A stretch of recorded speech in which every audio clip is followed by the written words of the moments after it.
Darius had 300,000 men. Alexander had 47,000. His generals wanted to attack at night. He refused. He had already decided something far more dangerous. 3 decisions. One afternoon. The Persian Empire was finished. For 8 years, Alexander had marched east and not stopped. He had crossed the Hellespont, broken Persia's coastal armies, buried his dead at Issus, and burned Persepolis to the ground. But Darius was still alive, and Darius had rebuilt. At Gaugamela, he had chosen the ground, leveled the earth for his chariots, and called in every ally he had left. If Alexander lost here, it was over. Not just the campaign. Everything. His army was 3,000 miles from home. There was no rescue. No retreat that ends well. This was the last battle, one way or another. His senior general, Parmenion, urged a night attack. Surprise the Persians, reduce the odds. Alexander's answer has been quoted ever since. Alexander had become king at 20 after his father Philip was assassinated.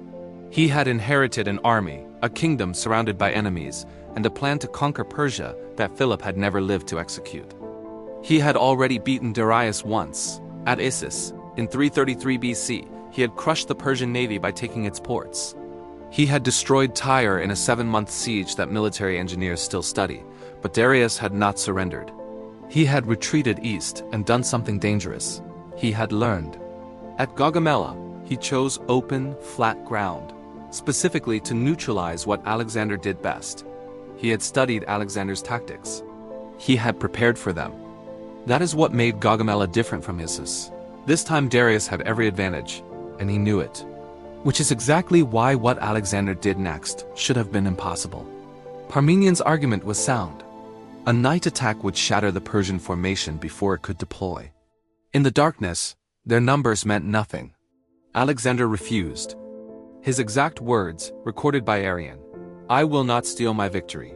He wanted Darius to have every advantage. He wanted no excuse, no darkness, no confusion, no luck. He wanted a clean result that no one could question. That decision, refusing the night attack, was not arrogance. It was strategy. He needed Darius to commit everything to the battle. A surprised Darius might retreat again. Alexander needed him to stand and fight. When the battle opened, Darius sent in his scythed chariots. They were terrifying and they had worked before. But Alexander had prepared for them. His infantry parted, let them through, and cut the drivers down from behind. But the chariots were a distraction. What Alexander was watching was the Persian left flank. As they moved to counter his cavalry's drift, a gap opened in Darius's center. Most commanders would not have seen it. Alexander had been watching for exactly this. He made the oblique charge. Not straight at Darius, sideways, diagonally, drilling into the gap at full speed with the heteroi. 6,000 horsemen accelerating into a hole in the Persian line that had not existed 30 seconds earlier. Here is what most accounts skip. While Alexander was breaking through the center, Parmenion's left flank was being annihilated. Persian cavalry under Mazaeus had punched through, swept past the Macedonian line, and was now raiding Alexander's own camp behind the battlefield. A desperate message reached Alexander. Parmenion's men were being overrun. The left flank was asking for help. Alexander had a choice. Turn back and save Parmenion, or continue the charge directly at Darius. He kept charging. He made the calculation that has defined his legacy ever since.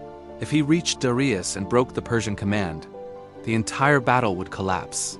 Parmenion did not need rescue. He needed the battle to end. He was right. And he was seconds away from proving it. Darius broke. Not the army, the man. He saw Alexander coming through his own guard, saw the formation collapsing around him, and he fled. When a king flees his own battle, his army does not fight on. It dissolves.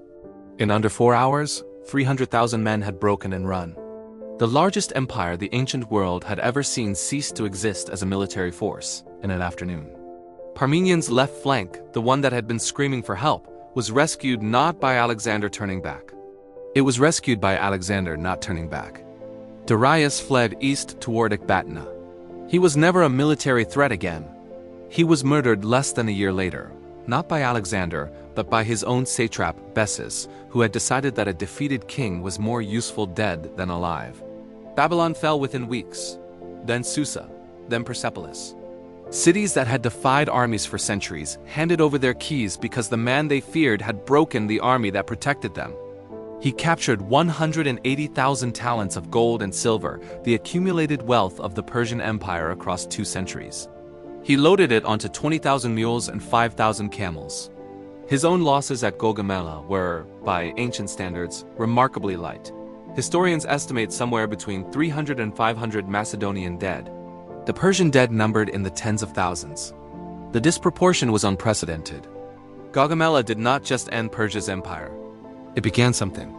The Hellenistic period, the spread of Greek language, philosophy, architecture, and governance across the ancient Near East, was a direct consequence of what happened on that plain in 331 BC. He founded over 20 cities named Alexandria. The most important, in Egypt, became the greatest center of scholarship in the ancient world. The Library of Alexandria held knowledge from Greek, Egyptian, Persian, and Babylonian traditions simultaneously, a fusion made possible by his conquest. The oblique charge at Gaugamela became a template. Hannibal studied it, Napoleon studied it. The tactic of drawing an enemy's flank, opening a gap, and driving a concentrated force through at speed appears in military doctrine from the ancient world through the 20th century. He died at 32. His empire fractured within a generation. But the cultural exchange he forced, Greek ideas into Persian, Babylonian, and Egyptian systems, could not be undone. The ancient world never went back to what it had been. The 3 decisions at Gaugamela are studied because they reveal something uncomfortable. Alexander was not simply brave. He was calculating. Every act of apparent recklessness, refusing the night attack, the oblique charge, ignoring Parmenian's plea, was the product of a mind that understood the battlefield as a system, not a sequence. What he saw, standing on that ridge looking at 300,000 men, was not an obstacle. It was an opportunity, if he was willing to make the decisions his generals were not. The question is not whether Alexander was ruthless. He was. The question is whether any of this could have been achieved without being exactly that willing to act when every instinct around him said, wait. If this is the kind of history you have been looking for, the kind that takes the decisions seriously, that does not flatten complexity into highlight reels, then History Republic was built for you. Members get deeper access, extended research breakdowns, member-only analysis, and the knowledge that they are part of keeping serious historical storytelling alive. If that is you, the link is in the description. More is coming.